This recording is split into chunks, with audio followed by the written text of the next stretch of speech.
Good morning everyone. Exam phobia channel पे मैं पीयूष रंजन आप लोग का स्वागत करता हूँ। मैं आप लोग के बीच 50 क्वेश्चन का सेट लेके आया हूँ। ठीक है, ये जो सेट है आपको, इसमें करीब आपको जीके है, ये हिस्ट्री है, ज्योग्राफी है, पॉलिटी है, करंट अफेयर है, साइंस है, सारे क्वेश्चन का सेट है। ये आपको मेन आप बिहार दरोगा का देख लीजिए एग्जाम। ठीक है, बिहार ईएसआई का देख लीजिए। ये बिहार दरोगा आपको पीटी और मेंस दोनों में काम देगा। ठीक है, और साथ में ऐसा मैं ये नहीं कर रहा हूँ सिर्फ बिहार दरोगा के लिए, आपको एसएससी के लिए भी काम देगा। ठीक है, बीएसएससी का जो एग्ज़ाम होने वाला है, ठीक है, और रेलवे में भी काम देगा। ठीक है, तो चलिए शुरू करते हैं। जिससे कई सबसे पहला क्वेश्चन है, पापी कोंडा नेशनल पार्क कहाँ स्थित है? तो यह जो पार्क है, यह पार्क आपको आंध्र प्रदेश में है। ठीक है, तो आंध्र प्रदेश के कुछ पार्क के और बारे में जान लेते हैं। जैसे कि आंध्र प्रदेश में श्री वेंकटेश्वर नेशनल पार्क है, और आंध्र प्रदेश में ही आपको जो क्या है, नागार्जुन टाइगर रिजर्व भी हैं। ठीक है, चलते हैं अगले क्वेश्चन की ओर। इनमें से गाय की किस्म कौन सी है? तो गाय की किस्म हम देख लेते हैं कौन कौन सी है। देखिए, राठी, बड़ाबड़ी, जाफराबादी और नागपुरी। तो इन चारों में से गाय की किस्म कौन सी है? तो अगर हम जानते हैं तो गाय की किस्म कौन सी है? राठी। ठीक है, तो ये जो बड़ाबड़ी है, जाफराबादी है और नागपुरी है, तो ये तीनों जो है आपको किसकी है? भैंस की किस्म है। ठीक है, देखा गया है जैसे कि आपको हाल ही के वर्षों में जो बिहार दरोगा का एग्ज़ाम हुआ है, उसमें से एक क्वेश्चन इस गाय के जानवर के नाम से रहता है, तो आपको इसको याद करके रखना है। तो राठी किसकी किस्म है? गाय की किस्म है। कुछ गाय की किस्म और हम जान लेते हैं, जैसे कि गिर, साहिवाल, सिंधी, देवनी, थारपाकर, नागौरी, मालवी, हल्लीकर, कंगयाम, किल्लाड़ी, थारपाकर, काकरेज, लाल सिंधी। ये सब जो है किसकी है? गाय की किस्म है। ठीक इसी प्रकार से हम आपको इतना इसका रिपीटेशन हो जाएगा जो कि आपको याद हो जाएगा। जानवर, जितने भी जानवर, चाहे वो भैंस का हो, मुर्गा का हो, बकरी का हो, भेड़ का हो, सारे मैं जानवर के नाम भी आपको याद करवा दूंगा। ठीक है, चलते हैं अगले क्वेश्चन की ओर। शक्ति स्थल सोलर पावर कहाँ स्थित है? तो यह जो सोलर पावर है, यह आपको कहाँ पे है? कर्नाटक में। यह जो सोलर पावर स्थित कहाँ पे है? कर्नाटक में। ठीक है, चलते हैं अगले क्वेश्चन की ओर। वर्ल्ड गोल्ड काउंसिल का मुख्यालय कहाँ स्थित है? तो यह जो वर्ल्ड गोल्ड काउंसिल है, इसका मुख्यालय कहाँ पे है? लंदन में। ठीक है, अब देखिए, रोम में किसका है? जितने भी खाने से संबंधित होगा, ठीक है, उस सब का मुख्यालय कहाँ पे होगा? रोम में। ठीक है, वाशिंगटन, जितने भी पैसा से संबंधित होगा, चाहे बैंक का नाम, मतलब बैंक का नाम मैं कह रहा हूँ, तो इन सब का मुख्यालय कहाँ पे होगा? वाशिंगटन में। ठीक है, वो वर्ल्ड की जब बात हो तब, ये नहीं कि पूछे हुआ एसबीआई का मुख्यालय कहाँ, अरे आप सोचिएगा इसमें तो बैंक लगा हुआ है, इसका तो मुख्यालय वाशिंगटन होगा। नहीं, अगर उसके पहले वर्ल्ड लगा हो तो। ठीक है, तो इन सब का मुख्यालय कहाँ पे है? तो ये सब का मुख्यालय कहाँ पे है? वाशिंगटन में। ठीक है, चलते हैं अगले क्वेश्चन की ओर।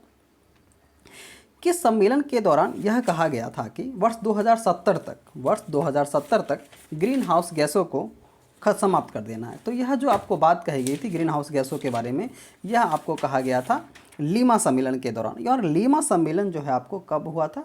COP20 के दौरान 2014 में हुआ था। ठीक है, अब यह वियना सम्मेलन का क्या है?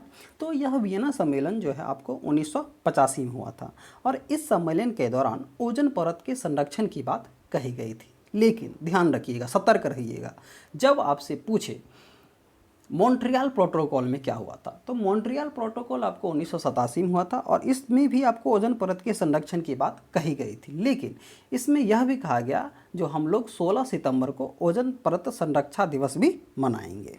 ठीक है, अब है ये कोपेनहेगन सम्मेलन। यह कोपेनहेगन सम्मेलन क्या है? तो यह जो कोपेनहेगन सम्मेलन है, यह आपको 2009 को हुई थी। ठीक है, और इसमें कार्बन अर्थव्यवस्था की बात कही गई थी। क्या कही गई थी? कार्बन अर्थव्यवस्था की बात कही गई थी। ठीक है, चलते हैं अगले क्वेश्चन की ओर। भारत में नीली क्रांति का जनक कौन है? तो भारत में नीली क्रांति का जनक कौन है? तो यह जनक कौन है? अरुण कृष्णन है। कौन है? अरुण कृष्णन है। और सिल्वर क्रांति के जनक अगर पूछ दे तो ये कौन है? इंदिरा गांधी है। ठीक है, चलते हैं अगले क्वेश्चन की ओर।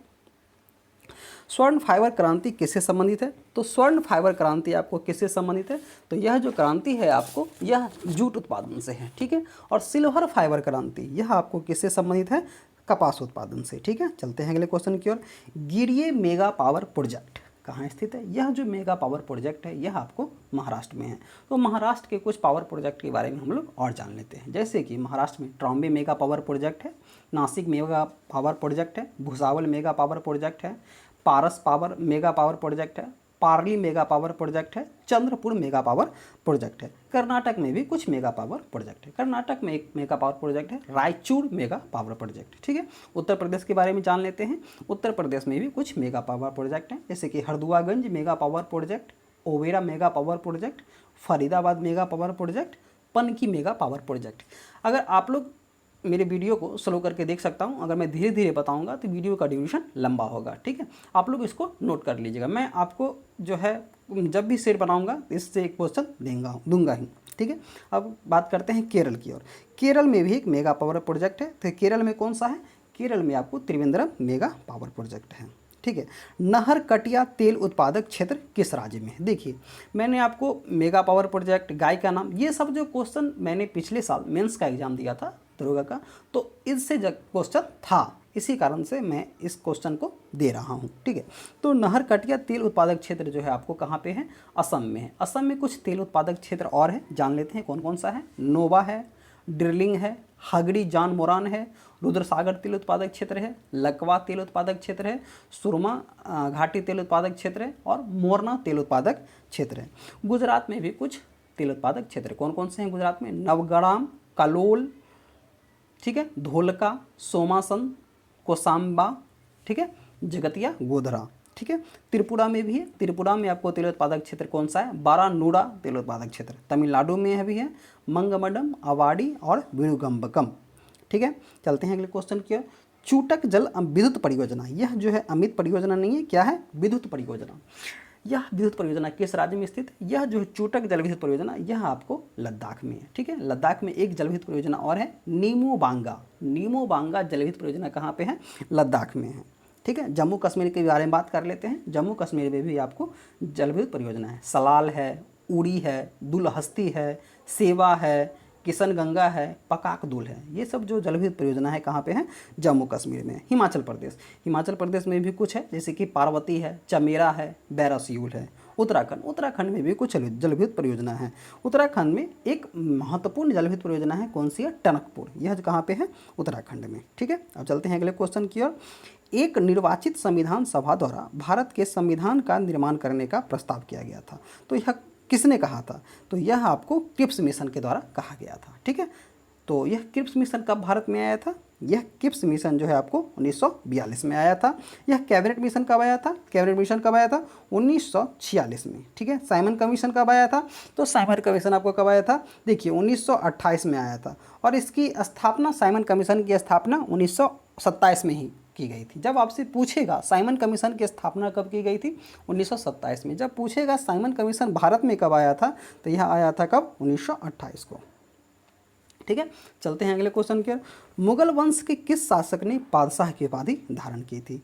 तो मुगल वंश का वह शासक जिसने पातशाह की उपाधि धारण की थी वह कौन था? बाबर, ठीक है। और बाबर ने ही मिर्जा की उपाधि धारण करके सुल्तान की उपाधि धारण की थी, ठीक है। लेकिन ध्यान करिएगा, जब पूछेगा सबसे पहले किसने सुल्तान की उपाधि धारण की थी, तो मोहम्मद गजनवी ने सुल्तान की उपाधि धारण की थी, ठीक है। बाबर ने सभी युद्ध को जीता, लेकिन इसकी मात्र एक युद्ध में हार हो गई। वह युद्ध कौन सा था? सर ए पुल के युद्ध में, ठीक है। और बाबर ने गाजी की उपाधि कब धारण की थी? तो खानवा का युद्ध जो हुआ था उसमें बाबर ने गाजी की उपाधि धारण की थी, ठीक है। और खानवा का युद्ध किसके साथ हुआ था? राणा सांगा के साथ, ठीक है। बाबर ने एक युद्ध जल और थल दोनों में लड़ा था। तो यह कौन सा युद्ध था जो जल और थल दोनों में लड़ा था? तो वह युद्ध था आपको घाघरा का युद्ध। और घाघरा का युद्ध किसके साथ हुआ था? महमूद लोदी के साथ हुआ था, जिसमें बाबर ने जल और थल दोनों में लड़ी थी, ठीक है। चलते हैं अगले क्वेश्चन की ओर। हुमायूं किस सिख गुरु से आशीर्वाद लेने गया था? यहाँ पे हुमायूं में ऐसे होगा हुमायूं, ठीक है। हुमायूं किस सिख गुरु से आशीर्वाद लेने गया था? तो हुमायूं जो है आपको गुरु अंगद देव से आशीर्वाद लेने गया था। यह सिख धर्म के दूसरे गुरु थे, ठीक है, ठीक है। सिख धर्म के दूसरे गुरु थे, ठीक है। ये अर्जुन देव कौन है? अर्जुन देव को जहांगीर ने फांसी दे दी थी। काहे फांसी दे दी थी?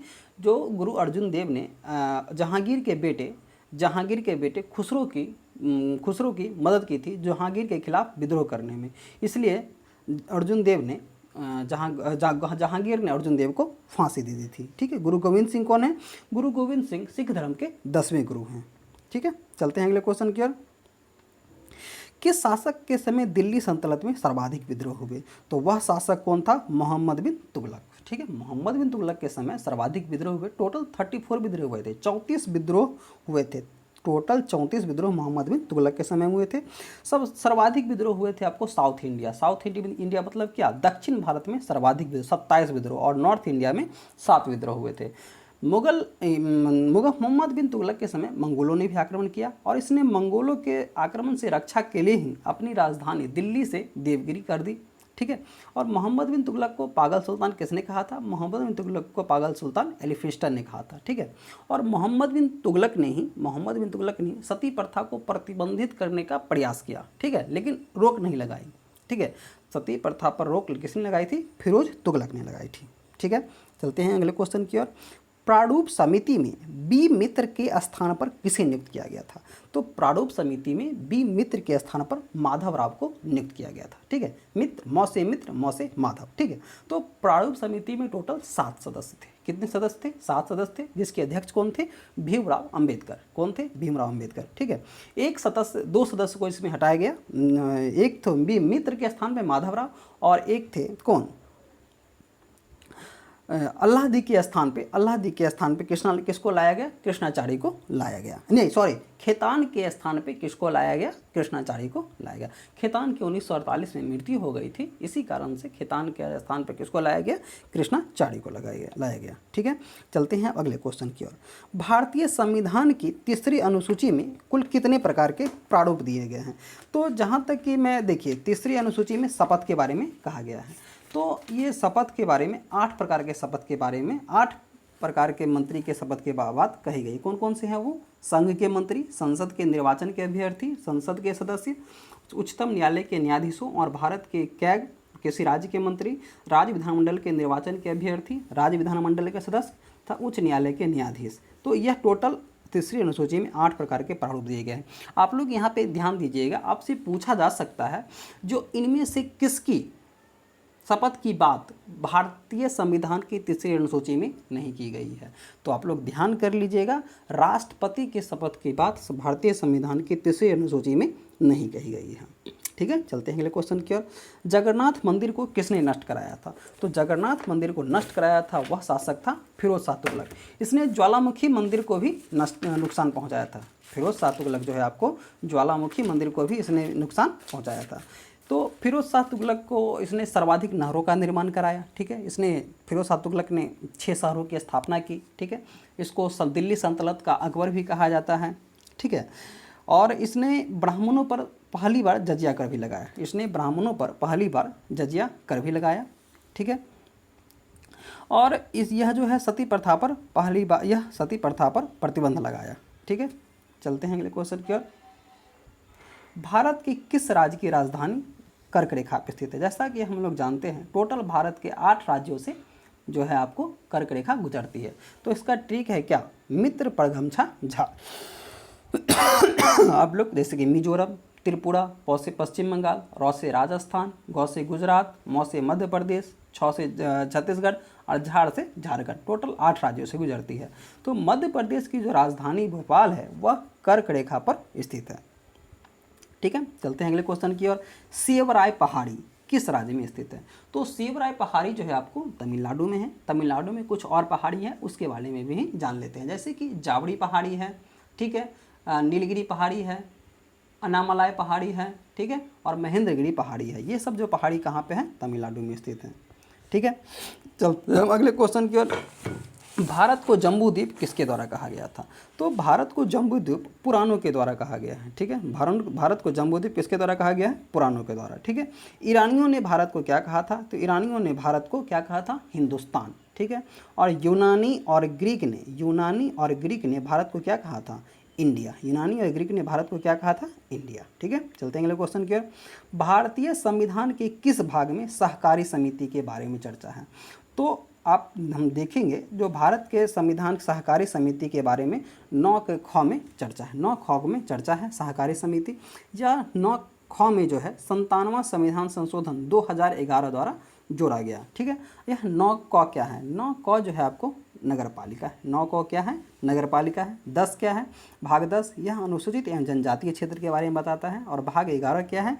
यह जो है आपको संघ एवं राज्य क्षेत्र के बारे में बताता है। ठीक है, चलते हैं अगले क्वेश्चन की ओर। प्रस्तावना में जो शब्द जोड़े गए थे उसे कब से लागू किया गया था? तो प्रस्तावना में जो शब्द जोड़े गए थे 42वें संविधान संशोधन 1976 के अंतर्गत समाजवादी, पंथ निरपेक्ष और अखंडता, यह शब्द जोड़े गए थे। इसको लागू कब किया गया? 3/1/1977 से। 3/1/1977 से लागू किया गया था। देखिए आजकल तो सब सारे जो जनरल कम्पिटिशन की तैयारी करते हैं सारे जानते हैं जो 42वें संविधान संशोधन के तहत जोड़ा गया था, लेकिन इसको लागू कब से किया गया कुछ अलग मैं पढ़ाऊंगा आपको। तो यह जो है लागू कब किया गया था? 3/1/1977 को। ठीक है, चलते हैं अगले क्वेश्चन की ओर। महमूद गजनी के भारत आक्रमण के समय पेशावर का राजा कौन था? तो महमूद गजनी के भारत आक्रमण के समय पेशावर का राजा कौन था? यह जो राजा था आपको जयपाल था। कौन था? जयपाल। ठीक है, जयपाल था राजा। और यह इसी जयपाल ने जो कि सुबुतगीन था भारत पे आक्रमण किया था उसकी हत्या कर दी थी। इसी का बदला लेने के लिए मोहम्मद गजनी ने भारत पे आक्रमण किया और जयपाल को आक्रमण करके और हत्या कर दी। ठीक है, और महमूद गजनी ने ही। ठीक है, चलते हैं अगले क्वेश्चन की ओर। अलबरूनी कहाँ का रहने वाला था? तो अलबरूनी महमूद गजनवी के साथ ही आया था और यह आपको ईरान का रहने वाला था। और इसने एक किताब लिखी थी किताबुल हिंद। अलबरूनी किसने किताबुल हिंद किताब लिखी थी? अलबरूनी ने। ठीक है, चलते हैं अगले क्वेश्चन की ओर। भारत में कोड़ी क्रीक कहाँ स्थित है? तो भारत में कोड़ी क्रीक कहाँ पे स्थित है? गुजरात में। कहाँ पे है? गुजरात में। ठीक है, चलते हैं अगले क्वेश्चन की ओर। भारत के प्रथम कार्यवाहक राष्ट्रपति कौन थे? तो भारत के प्रथम कार्यवाहक राष्ट्रपति थे वीबी गिरी। कार्यवाहक राष्ट्रपति किसे कहा जाता है? ठीक है, जब राष्ट्रपति और उपराष्ट्रपति का पद दोनों खाली हो जाए, जब राष्ट्रपति और उपराष्ट्रपति का पद दोनों खाली हो जाए तब उसके बाद जो पद संभालता है उसे कहा जाता है कार्यवाहक राष्ट्रपति। तो नहीं सॉरी, जब राष्ट्रपति का पद खाली हो जाए और उपराष्ट्रपति पद संभाले तो यह वह कहलाता है कार्यवाहक राष्ट्रपति। हालांकि सर्वोच्च न्यायालय के न्यायाधीश को भी कार्यवाहक राष्ट्रपति कहा जाता है जब राष्ट्रपति और उपराष्ट्रपति दोनों का पद खाली हो जाए। ठीक है, तो वह कौन थे? बीबी गिरी। ठीक है, चलते हैं अगले क्वेश्चन की ओर। भारत ने किस देश का अनुसरण करते हुए संसदीय शासन व्यवस्था को अपनाया है? तो वह देश कौन सा है? ब्रिटेन। ब्रिटेन को अनुसरण करते हुए भारत ने संसदीय शासन व्यवस्था को अपनाया है। ठीक है, चलते हैं अगले क्वेश्चन की ओर। बारदोली सत्याग्रह की शुरुआत कब से हुई? तो बारदोली सत्याग्रह की शुरुआत 1922 से हुई। यहाँ पे ध्यान दीजिएगा। ठीक है, बारदोली सत्याग्रह आपको 1922 से हुआ, लेकिन हम लोग जैसे कि जानते हैं 1928 में जो है आपको महात्मा गांधी बारदोली सत्याग्रह में शामिल हो गए थे। ठीक है, 1932 में क्या हुआ था? तो 1932 में महात्मा गांधी और अंबेडकर के बीच नर्मदा जिले में सम्मेलन एक बैठक हुई थी। ठीक है, चलते हैं अगले क्वेश्चन की ओर। पूर्ण रूप से गांधी जी के द्वारा भारत में प्रथम किसान आंदोलन कौन सा था? तो गांधी जी के द्वारा भारत में प्रथम किसान आंदोलन कौन सा था? खेरा आंदोलन। कौन सा आंदोलन था? खेरा आंदोलन। यह कब हुआ था? 1918 में। यह कब हुआ था? 1918 में। चंपारण सत्याग्रह कब हुआ था? 1917 में। असहयोग आंदोलन कब हुआ था? 1920 में। ठीक है, चलते हैं अगले क्वेश्चन की ओर।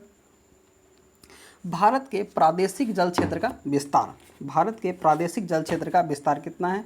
तट से 3 समुद्री मील तक, तट से 6 समुद्री मील तक। ठीक है, तट से 6 समुद्री मील तक, तट से 12 समुद्री मील तक, तट से 24 समुद्री मील तक।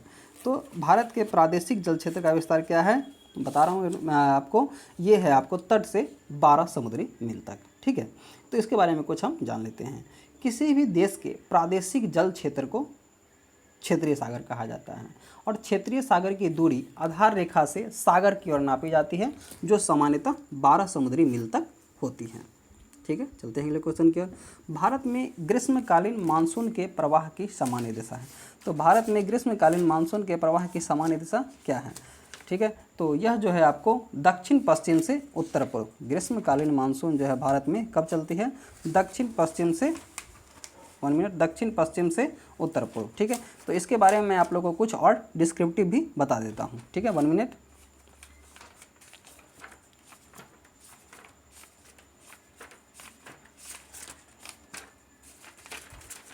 ठीक है। जैसे कि ग्रीष्मकालीन मानसून किधर से किधर चलती है, दक्षिण पश्चिम। दक्षिण पश्चिम किधर पड़ता है हमारा, दक्षिण पश्चिम ये जो तमिलनाडु साइड है, तमिलनाडु से लेके उत्तर पूर्व, उत्तर पूर्व किधर है आपका, ये उत्तर पूर्व है आपका, देख रहे हैं ये उत्तर प्रदेश, बिहार, ये सब क्या है उत्तर पूर्व की ओर चलती है। तो भारत में ग्रीष्मकालीन मानसून की प्रवाह दक्षिण पश्चिम से उत्तर पूर्व की ओर चलती है। और शीतकाल में ही इसकी दिशा, शीतकाल में जब पूछे आपसे भारत में शीतकालीन मानसून के प्रवाह की सामान्य दिशा क्या है, तो इसकी दिशा उत्तर पूर्व से दक्षिण पश्चिम की ओर हो जाती है। ठीक है। और भारत में अधिकांश वर्षा जो है आपको दक्षिण पश्चिम मानसून से ही होती है। ठीक है।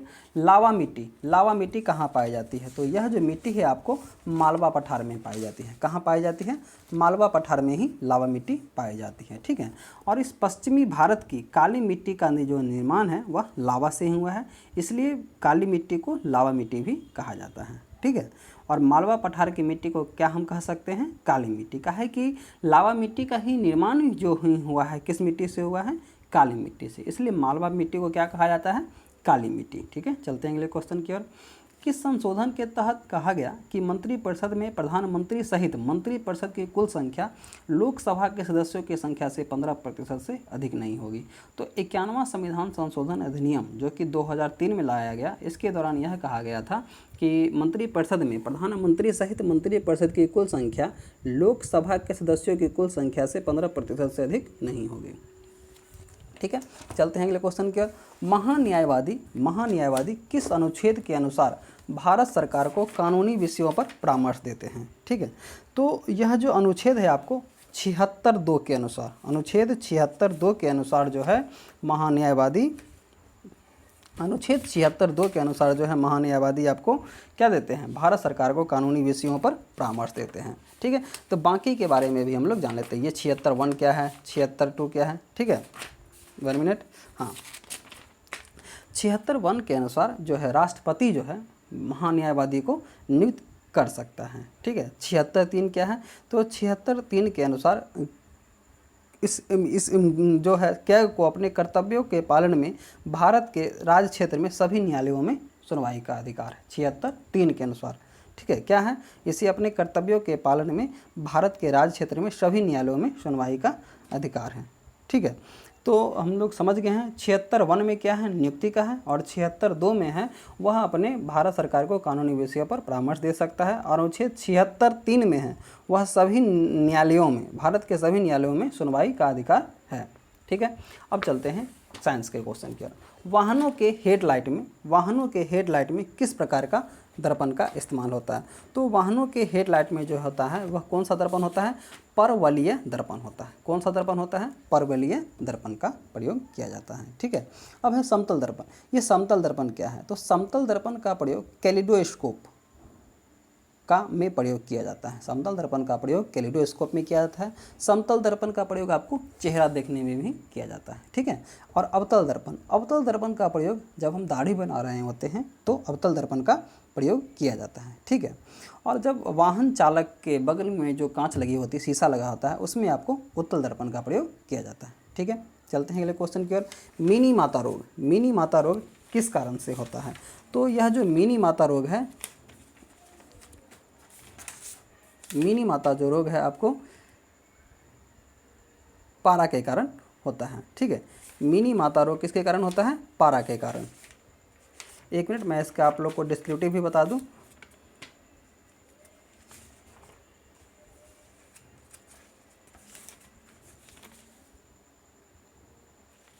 मिनी माता रोग किसके कारण से होता है, तो यह जो रोग है आपको पारा के कारण होता है। ठीक है। और मिनी माता रोग का सर्वाधिक प्रभाव क्या किस पे होता है, केंद्रीय तंत्रिका तंत्र पे होता है। ठीक है। और इटाई रोग कैडमियम के कारण होता है। इटाई रोग कैडमियम के कारण होता है। और यह जो होता है जब खनन कार्य होता है तो इससे कैडमियम के द्वारा ही इटाई रोग फैलता है। ठीक है। चलते हैं अगले क्वेश्चन की ओर। सियान साहब के नाम से किसे जाना जाता है, तो भगत जवाहर मल को सियान साहब के नाम से जाना जाता है। ठीक है।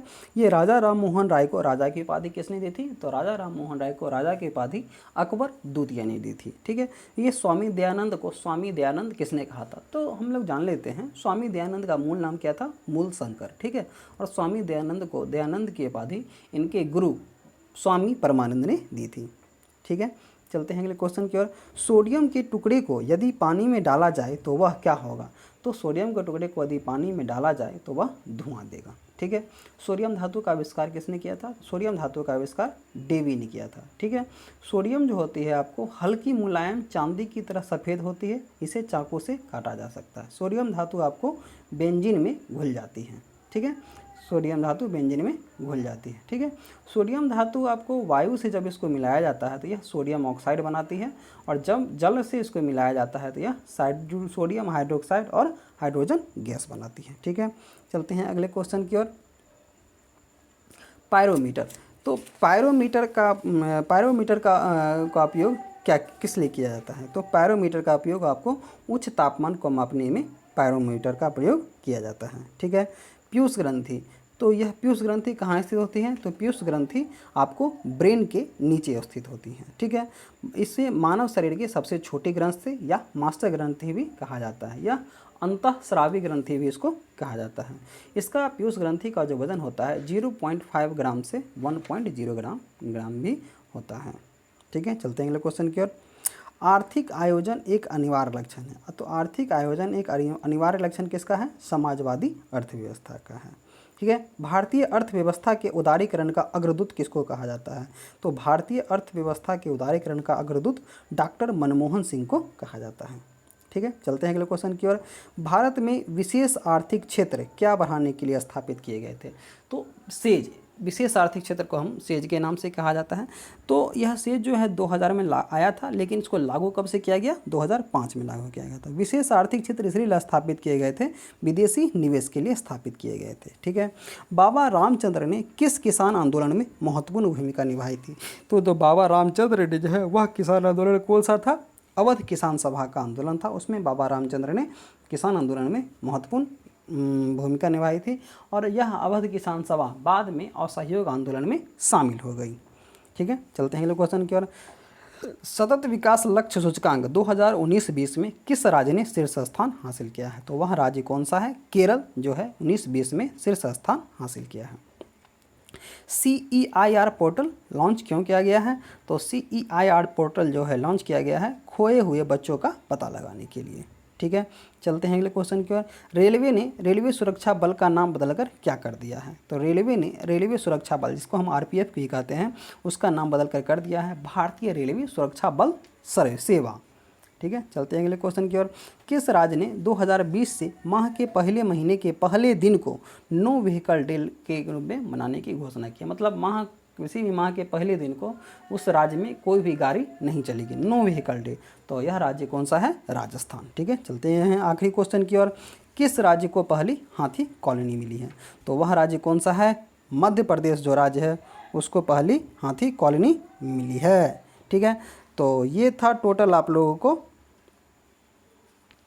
करीब 50 क्वेश्चन का सेट। ठीक है, अब हम आप लोग मिलते हैं। करीब 1 से 2 दिन क्वेश्चन बनाने में लगता है, कहीं से मैं कॉपी पेस्ट नहीं करता हूँ। ठीक है, तो कॉपी पेस्ट मैं नहीं करता हूँ, तो इसके बाद मैं आप लोग से 1 से 2 दिन के अंदर फिर से करीब 50 क्वेश्चन का सेट लाऊंगा। आप लोग को बस ये करना है, जो इसको जो है आप लोग को लेके जितना हो सकता है शेयर और सब्सक्राइब करना है। ठीक है, गुड बाय, टेक केयर।